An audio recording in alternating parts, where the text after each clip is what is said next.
Here. Do you want me to take you in for peeping? Hello, Tim. On your way home? Oh, finally. Oh, my feet ain't half numb. Something the matter in there? Yeah, just a light. I noticed it's been burning for a couple of days now. Wondering if I shouldn't step in and tell them about it. I reckon they must have left it burning by mistake, you know. They'll know all about it when they get their gas bill next month. Yeah, I know. Seems a shame, though, doesn't it? Still, I don't think it'll do much harm to go and ask them if they know it's on. I hope they didn't tell you to mind your own business and pack you off. Well, I'm just going to have my pint before supper. Cheerio. Cheerio, Tim.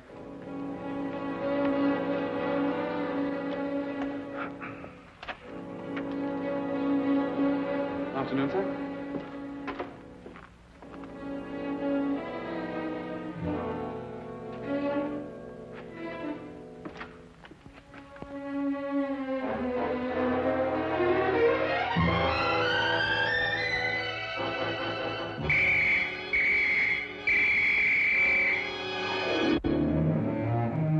Holmes, poison?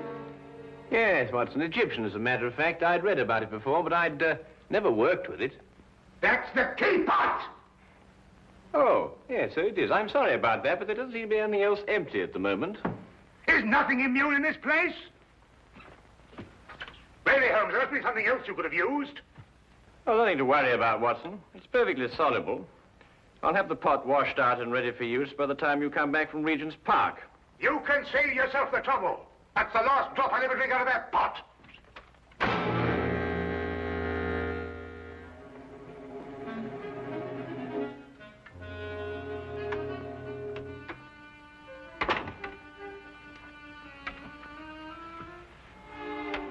I say, Holmes, how in thunder did you know I was going to Regent's Park? Well, a simple deduction, my dear fellow. Take a look at your clothes. Oh, what's the matter with them? I might easily be going to the club in these. You're immaculate, except for those old shoes. Hmm? Oh, those. I've forgotten all about those. So I deduced that you're going to a place where you're likely to meet people, but also you're liable to scuff your shoes. The gravel paths of a public park seem to fit that perfectly. Hmm. But why Regent's particularly?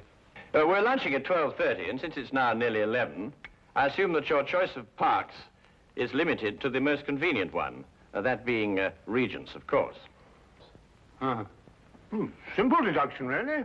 I wonder who that can be this time of the morning. Would you care to deduce it, Watson? No, I think it'd be simpler if I just open the door. Would you be Mr. Sherlock Holmes? No, but won't you come in? It's Mr. Holmes I got to be finding. I am Sherlock Holmes, madam. Won't you be seated? I will that. Sure, I've lost a bit of my breath. Have you come far? Clean up from Chelsea, I have, sir. Well, that's a long way indeed. May I introduce my very good friend and colleague, Dr. Watson? Good morning to you. My name's Dugan, sir. Mary Dugan.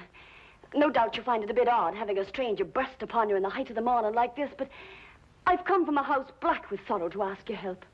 'Tis the house I work in. Is there some difficulty in the house? Difficulty? Aye, and more. There's murder. Ah, murder, is it? Now, this is most interesting. Won't you go on, Mrs. Dugan? 'Tis the master of the place himself, Mr. Harringway, that's dead. Found by the bobby of our street. Filled with a dose of something with a great long name, the old man was. But surely if he was found by the police... The police? Sure, it is them that brings me here. For they've come and rode young Mr. Vernon off to jail for committing the crime. Mr. Vernon? Aye, a strapping lad who's soon to marry Mr. Harringway's stepdaughter, Janet. I gather that you're not in agreement with the police, Mrs. Dugan. Hush, well, that's the problem. That's what's been torturing me all through these black nights and making my life unbearable. For you see, Mr. Holmes, it was my testimony, and my testimony only, that's put Mr. Vernon in jail. It's because of what I told the police that he's sitting in this cell this very moment waiting for his time to go. And yet you believe that young Vernon is innocent. I'm certain the lad's innocent. Sure, I feel it in me bones. Yes, but I say, didn't you tell the police the truth? I told them the truth, sir, but somehow, unbeknownst to me, I must have lied. Perhaps you'd better start your story from the beginning, Mrs. Dugan. Aye. Well, it all happened last Friday afternoon. Late in the afternoon it was, for I was soon to be leaving the house, having the weekend off as I do. It would be about 5 o'clock when there was suddenly a great clatter upon the door.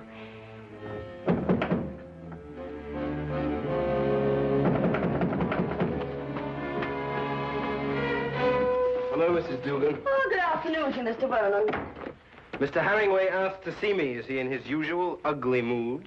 Sure, you shouldn't be talking like that, Mr. Vernon. You know, it makes Miss Janet very unhappy to hear you two fighting all the time. Well, if he wasn't such a stupid old... Where is Janet? Oh, she's away to her aunt's in Manchester. She wasn't to go until tomorrow. Oh, I know nothing of that, sir. But I can swear he put her on her way this very afternoon. I doubt if her aunt's sick again. It looks like another of his tricks to keep us apart. Well, where is he? In his study. He's asked me to show you right in. Just a minute. My coat. I forgot something.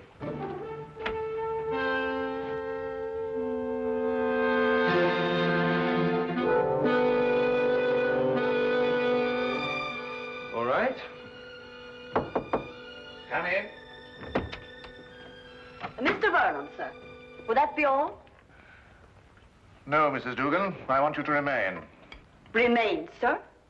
Just sit over there and listen to every word that's said.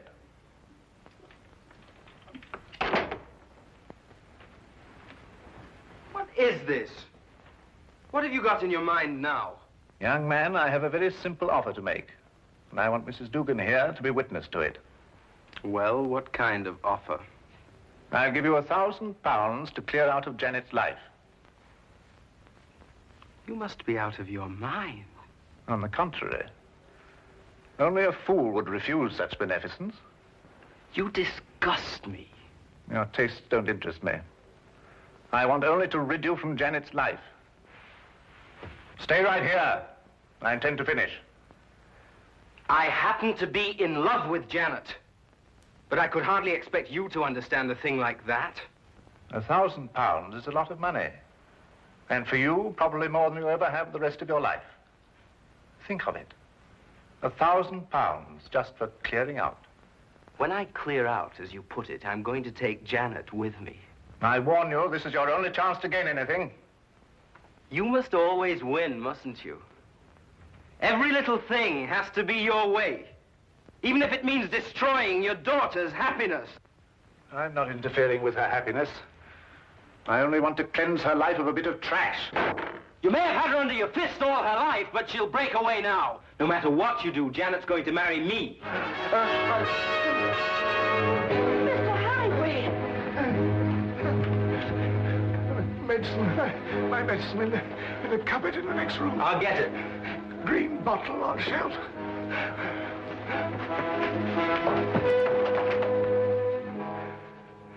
I never lose, Mrs. Dugan. I never lose. Oh, hurry, Mr. Vernon, please, hurry. Coming.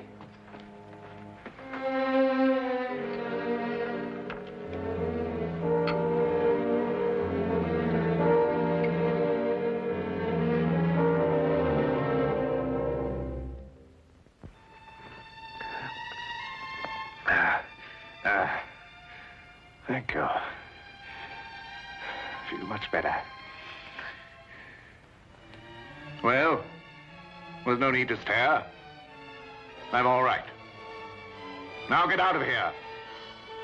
Both of you. Get out.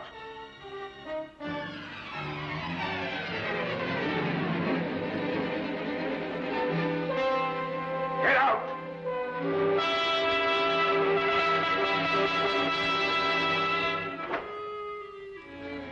A few minutes later, I left the house. And that's the last I ever saw of Mr. Herringway. Alive. I see. And what did you tell the police when they questioned you? Sure, I told them everything. Just as it happened. About the bottle Mr. Vernon took out of his coat pocket, the sudden quarrel, Mr. Herringway's attack of illness, and Mr. Vernon going to get the medicine.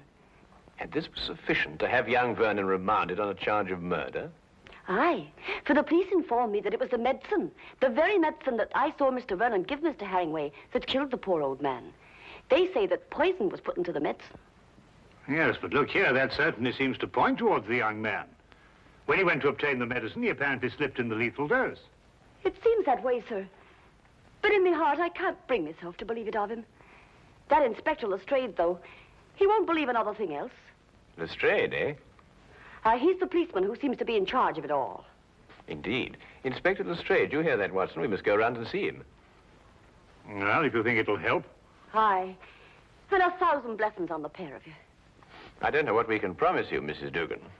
I shall have to have a word with Mr. Vernon before I can express an opinion on the case. However, we shall certainly go and see Inspector Lestrade at once.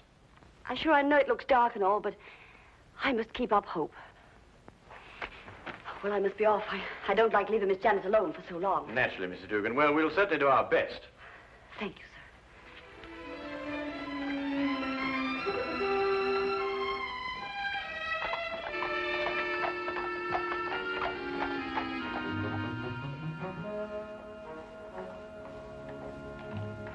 I can't see any reason for it. The man is guilty. Anything you want to know, I can tell you myself. Oh, come, Lestrade. I only want to ask the young man a few questions. It's time for my lunch. You needn't come. Now, look here, Holmes. There was a very large dose of strychnine in that medicine. The only person who could possibly have put it there was young Vernon. Or Mrs. Dugan? No, she didn't have any reason to. Besides, Vernon was a chemist. He had access to all sorts of poisons. Indeed, he was a chemist. You hear that, Watson? Young Vernon was a chemist. Eh? Oh, yeah, yes, indeed, Holmes. Yes, I thought you'd be interested to hear that. Well, I am indeed. It is most important, and I insist upon seeing the young man immediately. We have no time to lose, Lestrade. No time to lose. Oh, all right, all right, all right. I don't see what you can possibly gain from this. But if you insist, you can see for yourself. His whole attitude merely supports the evidence. Well, here we are. Inspector Lestrade. Yes, sir.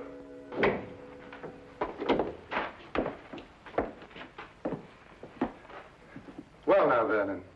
Well now, Inspector. How many times a day are you going to bring me up here and subject me to your idiotic questions? I've already told you everything I know. I'm getting tired of repeating it every half hour so that it'll penetrate your dense brain. Look here, young man, that's hardly an attitude to take. You're charged with the most serious crime. Indeed, I am. And since it appears I'm to pay for it, my only regret is that I didn't have the pleasure of committing it. There's just one point. I don't know who you are, but you may as well know that I don't wish to answer any of your questions either. It appears I've talked myself to the gallows, and that should be enough. So good day to the lot of you. Good day to you, Mr. Vernon, and thank you very much. You've been most helpful.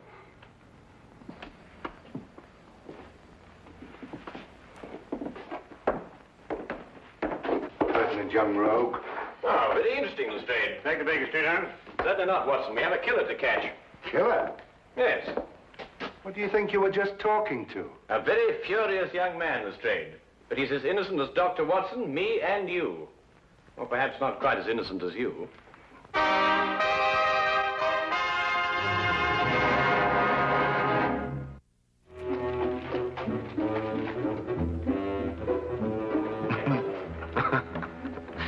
What can you possibly find to be so amusing? Huh? Oh, I was thinking about Lestrade's face when that young scamp called him an idiot. Holmes, do you really believe that young man's innocent? Strychnine, Watson.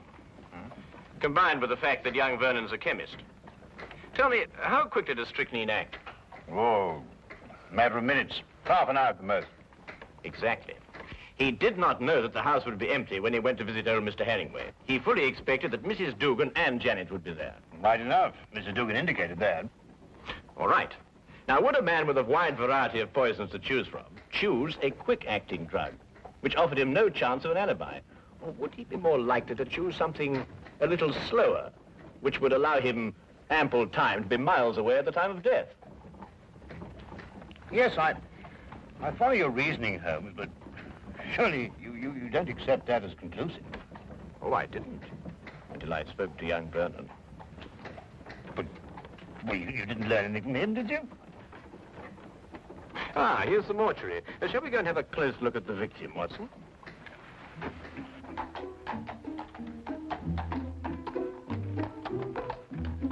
Holmes asked to see the medical examiner's report, and as we prepared to enter the mortuary, he explained his theory that Vernon's violent temper didn't fit into the cold-blooded pattern of this crime.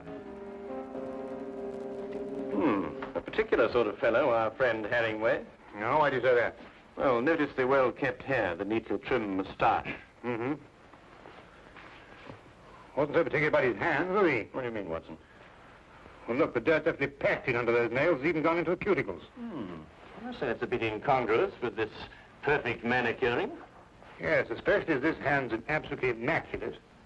Wait a minute, Watson. What? This isn't ordinary dirt. This is soil. Well, amateur gardener, perhaps. These hands never did any gardening. They display a lifelong devotion to immaculate cleanliness. And this hand obviously became dirty too near to death to be cleaned. Mr. Holmes, here's the report you asked for, sir. Oh, thank you. What are you looking at that for, Holmes? You know the cause of death was strychnine. This should interest you, Watson. Listen. The blood test indicated an extreme leukocytic state, sufficient to be diagnosed as advanced leukocythemia. Well, Mrs. Duggan said he was ill, but not to that extent. Watson, tell me, how long do you estimate Herringway would have lived had he not been given that dose of strychnine?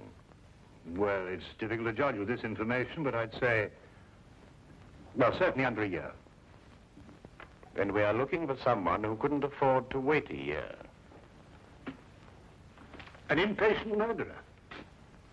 Then that fits in with Vernon's violent temperament. It appears so, Watson. It appears so. And yet there's still something missing. A bottle. A little mysterious bottle. Watson, would you go and collect Mrs. Dugan and take her round to Vernon's apartment? Ah, yes, of course. What will you be doing meantime? Oh, I'm going over to Vernon's place now. There are a few things I want to check over before you arrive. But it's bound to be locked up. How are you going to get in? Oh, with a key.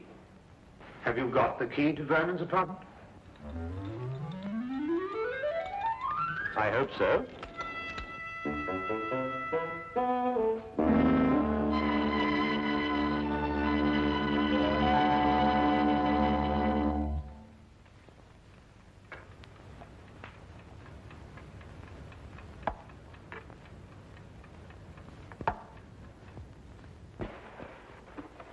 We came as quickly as we could. Thank you, Watson. Do you think it's proper bursting into a strange man's apartment like this? Well, it isn't proper in the least, Mrs. Dugan, but if we're going to help young Vernon, I'm afraid there's very little choice. What is it you want me to do? Do you believe, Mrs. Vernon, that you could identify the bottle that he took from his coat pocket on the day of the murder? Yes, I think I can. Good. Then would you mind examining these and take your choice, if any?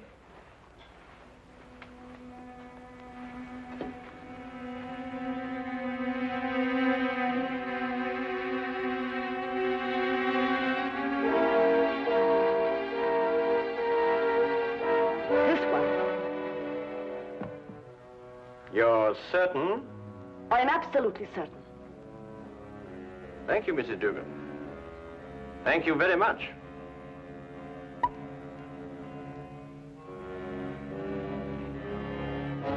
Holmes! It's all right, Watson. It's quite harmless. It's oil of cloves. Oil of cloves? Mrs. Dugan, I presume that your employer was a teetotaler. He was that. There was never a drop of anything at all in the house. Hated the stuff he did. Yes, but is it important, Holmes? It's essential for young Vernon, Watson. We have now only to visit Mr. Herringway's study to forge the final link of proof against a most amazing murderer.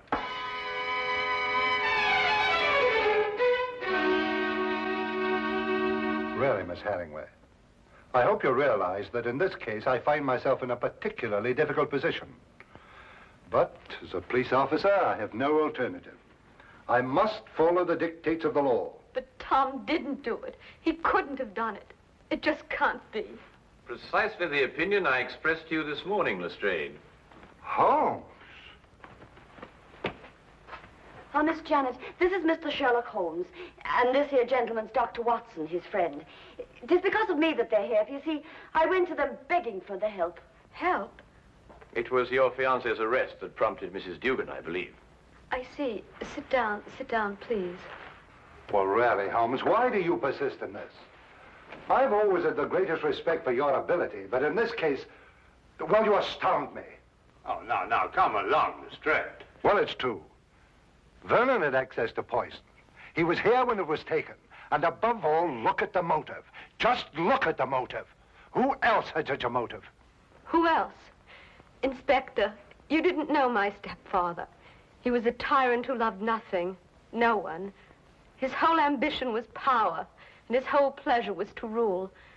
To my stepfather, my marriage meant only a loss of power, part of his kingdom, and he fought it in every way. Life here became unbearable after I met Tom. Mrs. Dugan can testify to that. Well, 'tis true he was not a kindly man, and he did begin to get a bit odd of late. I see. There were some flowers in this room. Where are they? Flowers, sir? Holmes. Now he's interested in flowers. Petunias, perhaps? Mrs. Dugan? Why, sure, I put them out in the yard to get a bit of sunlight, sir. So dark it was in here. Then there were some flowers. Mrs. Dugan, would you be kind enough to fetch them, please? Yes, sir. Holmes, what have flowers got to do with... Watch. You know, Inspector, your difficulties in this case really must be overlooked.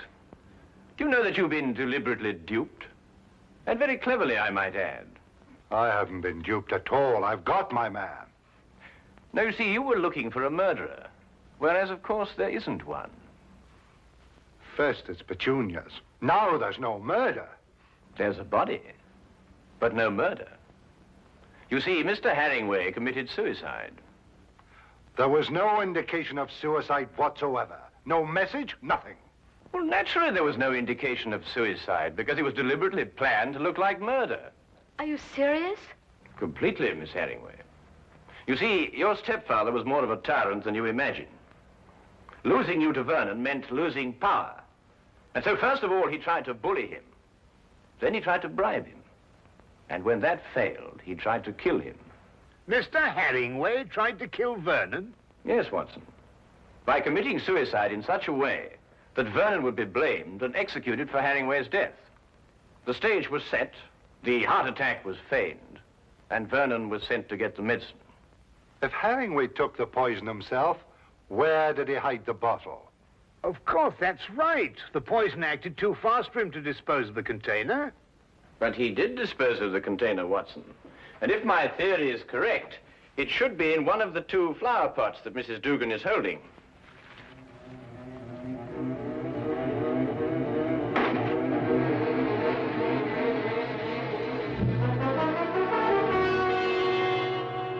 And a chemical analysis will reveal that it contains strychnine.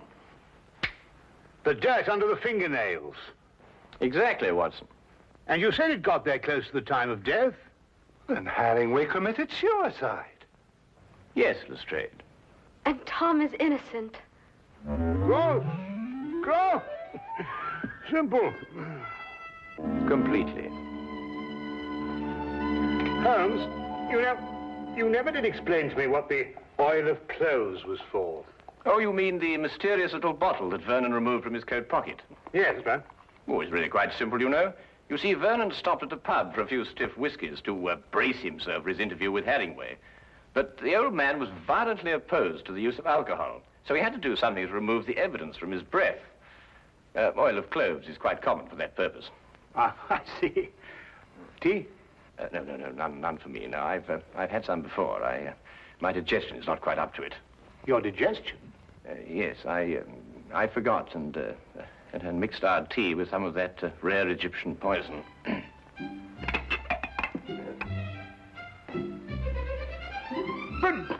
But confound it, man, the tea's ruined. Oh, fair enough, old man, but so's my poison.